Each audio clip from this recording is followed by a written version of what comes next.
Ayan ako. Para yun sa'yo eh. Oh, tapos yan. Oh, bilang ka ng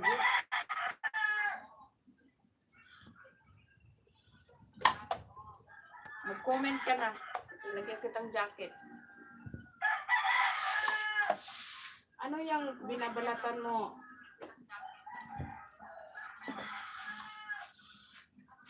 Ano yung binabalatan mo, Madam? Ano gagawin mo dyan? Sa binabalatan mo, ano? Hindi na kulap ka. Uy, magpatugtog na po sila.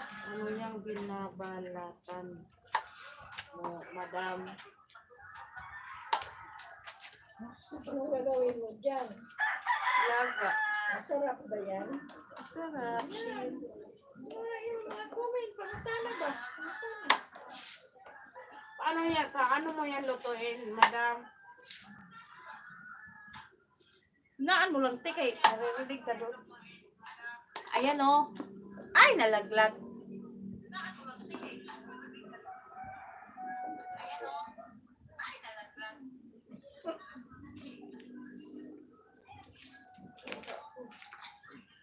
Ayan. Marunong ka na magbaba ng link.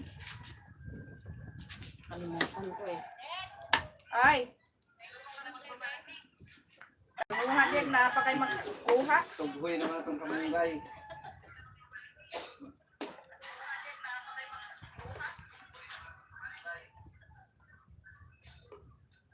Sakat ang news oil na.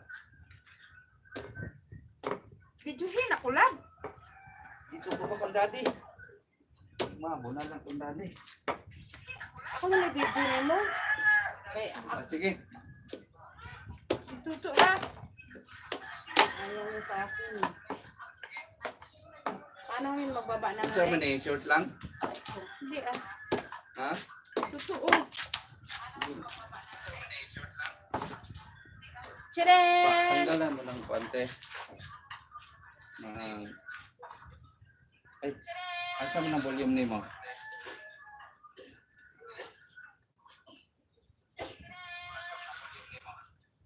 Kana, isagad mo, sige. Para di ko marunong. Paano magbaba ng link? Nakalimutan ko. Ito si Dodo. Madugay na. Undan ko lang. Hindi ka mao. Say, halukak. Halukak daw. Marcom Dipok. Hello. Ay, mali na siya, Dipok. Ha? Bulang na dyan siya. Bongga-bongga itik. Ang sarap naman yan. Magsulti ka dito sa harap.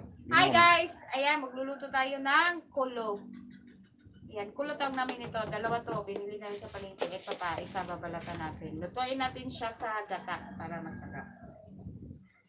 So ngayon, dahil natapos ko na yung isa balatan, kuhain na natin. Ang lalaki naman yan. Siyempre, iwain ko ba yan? Wala man po ito eh. Sublanan dire.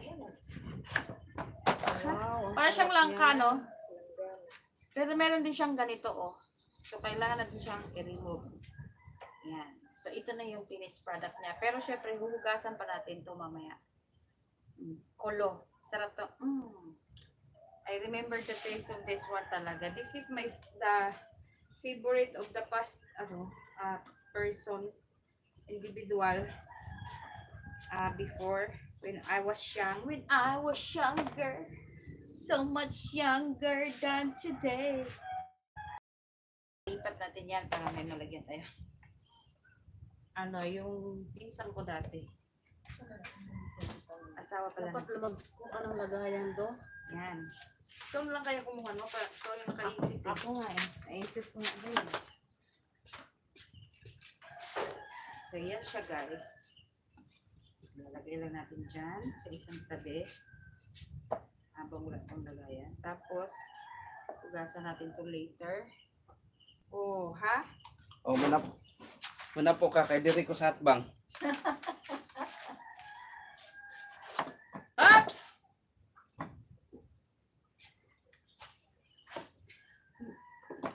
Iwaon lang po.